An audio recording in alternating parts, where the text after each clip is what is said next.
All right, so the first and biggest mistake that people make in regards to immersion is their comprehensible to incomprehensible ratio is off. Okay, so what you're going to want to do is take the amount of input that you're getting and max it out towards comprehensible input as much as you possibly can. Make that input comprehensible. What does comprehensible mean?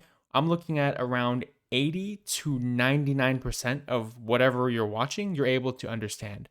And you might ask me, what do you mean by 80 to 99%? Do you mean like 89 to 99% of the words, the meaning? To that, I tell you, it doesn't matter, okay? However, you want to measure that 88 or 80 to 98% or whatever metric, that's how you can measure it, okay? However, you want to measure it. So if you're using a tool like Migaku or something that like, or link that calculates your known words, that works as well. But if you just want to like play the content and just go based off the vibe and say, okay, I'd say I understand about 90% of this, then that's also good too. Okay. So that's what we consider comprehensible. That's the golden zone is 80 to 99% comprehensibility. Okay. If you are at a high intermediate level in the language or above, this is super easy because pretty much everything you listen to is going to fall within this zone, right? But the issue and where the mistakes come in is if you're at a level where native content, so like a regular show in the language, let's just say, for example, you're studying Japanese. If you're like a beginner or even a low intermediate, you can't just throw on the anime that you want to watch and just watch it at a high comprehensibility level, right? You're probably only going to understand, like if you're really a beginner, maybe 20%, right? If you're like a low intermediate, maybe 60%, right? And that's not ideal for comprehensibility. You're not going to be acquiring as much language as you optimally could, right? And so for that, you'd want to take beginner level content or intermediate level rated content or whatever you want to get, right? And you're going to want to watch that, a content that's actually your level. It might be like some kind of intermediate level podcast that you found on Spotify or something like that. Whatever that may be, you want to use that. The thing is, though, you don't want to push yourself too much. You don't want to like ignore this stuff, right? You want to be getting comprehensible input, but you want to do basically as much as you can handle. So if you have like 3 hours a day to study, but after 20 minutes of the comprehensible Japanese podcast, you're bored out of your mind, then stop. Nobody's forcing you to do too much, right? Like just do whatever you can handle. But what I'm saying is just don't ignore it. Like you're leaving potential benefits on the table if you completely ignore it. You might as well max out the benefits by doing as much as you can tolerate every day and then switching, right? And then the inverse is also extremely important and arguably even more important than this because you can, like, if you're a complete beginner, just throw on some really difficult anime in Japanese and watch it and just brute force your way to understanding it. You can do that, right?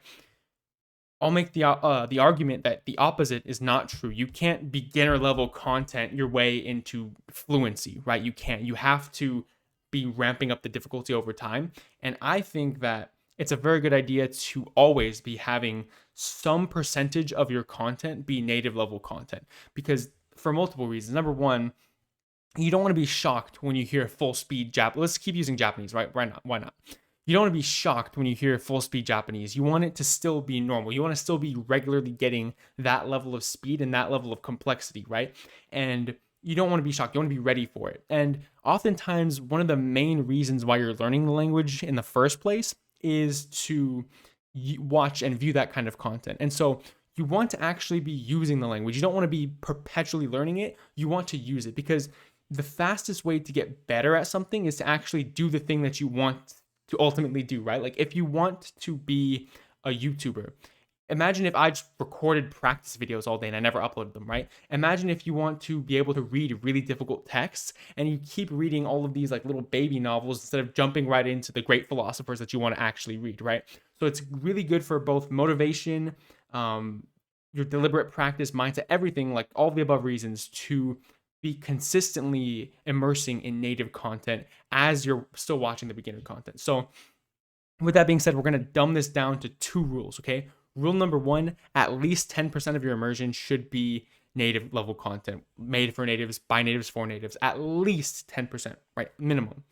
And then additionally, you should max out the amount of comprehensible input content that you can handle. So for some people, they're going to take this advice and they're going to, if they have, let's just say 2 hours in their day to spend studying Japanese, they're going to spend an hour and a half watching comprehensible content, whatever that looks like for them, whether that's an intermediate podcast or like a really beginner level short story. And then the rest of their time, they're going to, like the last 30 minutes, they're going to throw on an anime episode, right? And then for some people, they're going to basically spend the entire time, like an hour and 45 minutes watching the anime that is like really advanced level, right? And then 15 minutes just watching comprehensible content. And that's totally fine, right? Like as long as you're operating within those two frameworks that I said, you're going to make really good progress and you're on the right track. All right, so that's mistake number one, is having the wrong comprehensible to incomprehensible ratio. Next thing, is a huge mistake that I've personally made so many times, and I regret this, is saving content for later. Okay, this sounds weird. Don't do it. All right. I've done this on so many different levels. Like there's some content that I've saved for like forever because I have this mentality of I'll save it for when I understand more. Like I really care about watching this, and when I watch it, I want to be able to understand it. So I'm just gonna save it, and you end up hoarding this content that you actually genuinely care about. Now, keep this in mind. Content that you really genuinely care about is not that common, right? Especially like maybe if you're learning a language with an abundance of content like English, Japanese, something like that, right? But for a lot of us, content that you genuinely care about comes kind of rarely. So when you find it, you should really just take that opportunity. Additionally, your interest kind of ebbs and flows. You're not always going to be interested in something. So when your interest is at its peak, you should really pounce on that, because maybe a month from now, you're not going to find that content too interesting and you're not even going to want to watch it, right? So you should be taking an opportunity to really pounce on your interests. Another big mistake that I make all the time is I'll save this content for when I can focus more. Like if I'm at work and I have like an hour to be doing like some kind of thing that I can be doing passive listening in, and I'll be like, oh, this 1 hour podcast looks really, really good. I really want to watch this, but I'm not going to watch it right now because I want to like put all my focus into it. So I'll watch it later. And then guess what I don't end up doing later? Watching that podcast, right? So whenever, this is the same principle, whenever you want to watch something, don't allow yourself to give any excuses of, oh, I'll watch it later. Watch it in that moment. Like even if you want to save your focus for later, because if it's that good, right, and your comprehensibility is just not there, if it's really that good, you're gonna watch it again, right? You're gonna, when you can actually pay attention, and you're gonna be getting more out of it. And even not, right, like let's just say you watch it and you don't understand it that well, right? Then maybe like 3 months from now, you're basically going to forget everything that was in there. And when you watch it again, you basically get to watch it with fresh eyes. So you get to basically double dip and you get to immerse twice in it. So there's really no excuse.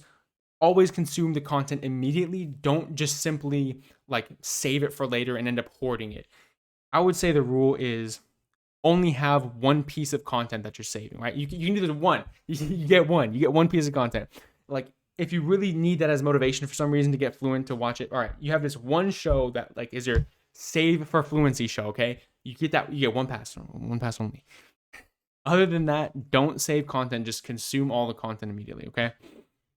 The final mistake that I'm going to go over in this video, this one is super important. So it's too many lookups, all right? Looking up words too much. So this is pretty self-explanatory. The more words that you look up in a short period of time, the less that you actually end up retaining from those lookups, right? The less lookups that you do, the more that you end up retaining from the lookups. So I've often gone through like phases where if I have like a 20-minute episode and I look up 30 words, I will walk away from that literally with nothing. I will literally remember zero of the words that I looked up. Whereas if I watch a 30-minute episode and I look up 2 words that really stood out to me that I really wanted to look up, and I actually remember both of them, right? That's not uncommon to happen to me, where if the word really stands out and I look it up and I remember it, I've now walked away from this 30-minute episode with 2 words as opposed to zero, right? And so here are a couple of frameworks that you can use in order to determine whether or not you should look up a word. So one thing that I've done is only look up a word when I hear it twice. If they just say it once, I don't look it up. The second time I hear that same word, that's when I look it up. And this is because the second time you hear it, you're more likely to remember it because you've heard it in multiple contexts and you've heard it multiple times. And if it's used multiple times in one show, then that means it's important to that show, which means that they're going to use that word more often. So you're getting more benefit out of looking it up. Whereas if they only literally say the word once and you look it up, then there's not as much benefit because there's not going to be as much natural repetition of that word, right? So that's a really good one, a rule that you can apply for yourself. Another rule that you can apply to yourself is only once every couple minutes. So cap it by time, right? So that's kind of like obvious, self-explanatory. And the last technique for preventing too many lookups is only look up the word if it sounds familiar. Like if you get that feeling of like, I've heard that one before, then you look it up. Typically, the way I do it with immersion is, especially if I'm doing like extensive immersion where I'm not like having dedicated lookup time, I'm just kind of out and about with a podcast on, I will only look up words if I hear it multiple times or if the word sounds very familiar. Those are the two rules that I simultaneously impose on myself. And because of applying those rules, I actually have a really high retention rate for my random lookups that I do, right? And so, because when you keep them really like when you use them sparingly, you can even like repeat in your head the context that you heard it like hours later after watching that podcast. You can think, okay, what are some words that I looked up today? There was this one, that one. And by remembering them, you're like, applying spaced repetition to yourself, right? And so you can kind of like keep these words in your head and remember them without using Anki, right? So yeah, those are the three mistakes that people most often make.